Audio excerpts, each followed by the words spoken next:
একটি টক শোতে অংশগ্রহণ করেছেন এবং উনি বলছেন যে আমি শুরু থেকে বলছি, এখনও বলছি, যদি না বলে থাকি তাহলে ভুল বলেছি, সেটা হচ্ছে এই ট্রাইব্যুনালের জুরিসডিকশন আমি মানি না। উনি এটা রিপিট করেছেন, এই ট্রাইব্যুনালের জুরিসডিকশন আমি মানি না, এই ট্রাইব্যুনালে শেখ হাসিনার বিচার হতে পারে না। শুধুমাত্র উনি শেখ হাসিনার বিচার প্রক্রিয়া নয়, উনি এই ট্রাইব্যুনালের সমস্ত বিচার প্রক্রিয়া নিয়ে প্রশ্ন তুলেছেন। মানেন নাই বলে অবজ্ঞা করেছেন, অবহেলা করেছেন, অডাসিটি দেখিয়েছেন।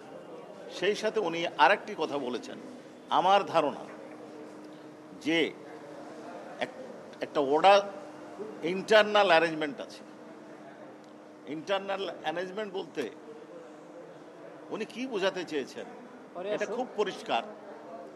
পরের বক্তব্যগুলো যদি আপনারা বিবেচনায় আনেন তাহলে উনি পরিষ্কার বোঝাতে চেয়েছেন প্রসিকিউশন অর থার্ড পার্টি কারোর সাথে একটা ইন্টারনাল অ্যারেঞ্জমেন্টে এই জাজমেন্ট বা প্রসিডিং চলছে। এইটা একটা বিচারকের জন্য, একটা বিচারালয়ের জন্য এবং যারা বিচার প্রার্থী তাদের প্রতি চরম অবজ্ঞাসূচক বক্তব্য, বিশেষভাবে বিচারকদের প্রতি অবমাননা করে। সেই সাথে উনি প্রসিকিউশন টিমকে চ্যালেঞ্জ করেছেন, আমাদের আইনের 11(4) ধারা অনুযায়ী বিচার প্রক্রিয়া, বিচারক এবং কোনো পক্ষকে ক্ষতিগ্রস্ত করে এই ধরনের কোনো বক্তব্য দেওয়ার অধিকার কারো নাই। এই ক্ষেত্রে যদি তারা এ ধরনের কোনো বক্তব্য প্রদান করেন, অনারেবল ট্রাইব্যুনাল কোনো আবেদনের ভিত্তিতে অথবা সমটো একটি শোয়িং কজ, অর্থাৎ তাকে নোটিশ দিয়ে তার কারণ দর্শানোর সুযোগ দিয়ে তার বিরুদ্ধে ব্যবস্থা নিতে পারেন এবং সর্বোচ্চ শাস্তি হিসাবে 1 বছরের বিনাশ্রম কারাদণ্ড এবং 5,000 টাকা জরিমানা অথবা 5,000 টাকা জরিমানা অথবা দুটোই দিতে পারেন।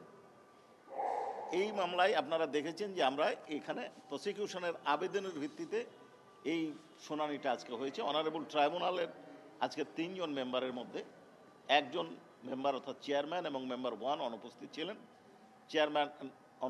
চেয়ারম্যান এবং মেম্বার 1-এর অনুপস্থিতিতে মেম্বার 2 শুনানি করে বলেছেন যে যেহেতু একটা সিরিয়াস অ্যালিগেশন, সিরিয়াস ম্যাটার, এই জন্য আমি চাচ্ছি যে অন্তত চেয়ারম্যান সাহেবের উপস্থিতিতে এই শুনানিটা হোক। আমি অর্থাৎ অনারেবল ট্রাইব্যুনালের আজকে সিটিং মেম্বার এবং এটা নেক্সট সানডে শুনানির জন্য দিন ধার্য করেছেন। বাকি প্রসিডিং আপনারা দেখেছেন। জি, সব মশার বিরুদ্ধে সুরক্ষা দিতে এলো বসুন্ধরা এক্সট্রিম অ্যারোসল, মশার বিরুদ্ধে এক্সট্রিম সুরক্ষা। দুটো বিষয়, এক হচ্ছে যে অনেকেই বলছেন, অনেকেই দেখা যাচ্ছে যাদের নাম ঠিকানা গোপন করে, অনেকে বট আইডি বলে, বিভিন্নভাবে এটা বলছেন, যারা বাংলাদেশে, অধিকাংশ যারা এটাকে ক্যাঙ্গারু কোর্ট বলছেন তারা বাংলাদেশে অনুপস্থিত। তাদের বিরুদ্ধে প্রসিডিং করতে গেলে আমাদেরকে হাজার হাজার প্রসিডিং করতে হবে। কিন্তু একজন দায়িত্বশীল ব্যক্তি যখন, একজন বিজ্ঞ ব্যক্তি যখন, একজন জানা ব্যক্তি যখন ট্রাইব্যুনালকে বিতর্কিত করতে চান তখন এর বিকল্প আমাদের। আমরা একটা পেন ড্রাইভ ট্রাইব্যুনালে জমা দিয়েছি যেখানে ওই টকশোটা ডাউনলোড করা আছে, সেটি ট্রাইব্যুনাল বাজিয়ে শুনিয়েছেন, আপনারা শুনেছেন। উনি তার একটা ছোট এক্সট্রাক্ট আমরা বলছি। ওখানে উনি বলছেন, ফজলুর রহমান সাহেব বলছেন যে আমি প্রথম দিন থেকেই বলছি এই কোর্ট আমি মানি না। উপস্থাপক প্রশ্ন করছেন মিডিয়া কি জানতে পারেনি? উনি তার উত্তরে বলছেন সবাই জানে, জানবে না কেন? আমার ইউটিউব শোনেন, আমি এই কোর্ট মানি না, এই কোর্টের আমি বিচার মানি না।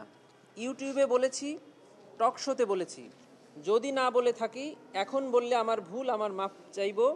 প্রতিদিন বলছি এই কোর্টের বিচার আমি মানি না। আরও বলছেন উনি, এই কোর্টের গঠন প্রক্রিয়া বলে এই কোর্টে বিচার হইতে পারে না। এই কোর্টে যারা বিচার করতেছে আমার ধারণা এদের ভেতরে একটা কথা আছে। এছাড়াও আরও অনেক ডিফ্যামেটরি বক্তব্য উনি দিয়েছেন। আমরা শুধু কোর্ট নিয়ে উনি যতটুকু কথা বলেছেন সেটুক ট্রাইব্যুনালের সামনে পড়েছি। আর এছাড়াও আরও অনেক কথা উনি যেটা বলেছেন সেটা ট্রাইব্যুনালের বাজিয়ে শোনানো হয়েছে। আর টোটাল 49 মিনিটের টকশোটা আমরা ট্রাইব্যুনালে দাখিল করেছি। এই আইনের 11(4) বলা আছে যে এই ধরনের অ্যাক্ট যদি কোনো ব্যক্তি করে থাকেন তাহলে তার বিরুদ্ধে ট্রাইব্যুনাল একটা প্রসিডিংস ইস্যু করে তার বিরুদ্ধে 1 বছরের বিনাশ্রম কারাদণ্ড এবং আর্থিক জরিমানা করতে পারবেন। এই আইনের রুলসের 45-এ বলে দেওয়া আছে যে এই সব কিছু প্রসিডিং শুরুর আগেই তাকে একটা নোটিশ করে ডেকে আনতে হবে ট্রাইব্যুনালে এবং ওনার বক্তব্য শুনবেন। তো যদি এই প্রসিডিং শুরু হয় তাহলে অবশ্যই তার স্থায়ী অস্থায়ী এবং তার যতগুলো জানা ঠিকানা আছে তার মাধ্যমে উনি এটা জানতে পারলে উনি এসে ট্রাইব্যুনাল বক্তব্য দিবেন। অর্থাৎ এই আইনে তার বক্তব্য শুনতেই হবে। এটা অবশ্যই একটা ডিফেমেটরি স্টেটমেন্ট। একজন আসামি বলতে পারেন যে আমি এই রায়ে ক্ষতিগ্রস্ত হয়েছি, আমি এগ্রিভড, আমি এর বিরুদ্ধে অ্যাপিল করব, কিন্তু রায় মানি না, এই কথা বলাটা স্পষ্টভাবে কন্টেম্প্ট অফ কোর্ট, এটা আমরা মনে করি। এটা ট্রাইব্যুনাল সিদ্ধান্ত করবে। এই স্টেটমেন্টের মধ্যেই আছে যে আমি এটা প্রথম না, আমি শুরু থেকেই বলে আসছি এই ট্রাইব্যুনাল মানি না। তার মানে আপনার কথাই সাপোর্ট করছে যে উনি প্রথম থেকেই বলে আসছেন যে উনি এটা মানেন না, এবং যার কারণে উনি কিছুদিন আগে দল থেকে বহিষ্কার হয়েছিলেন। কেন উনি এটা বলছেন? পদ স্থগিত হয়েছিল।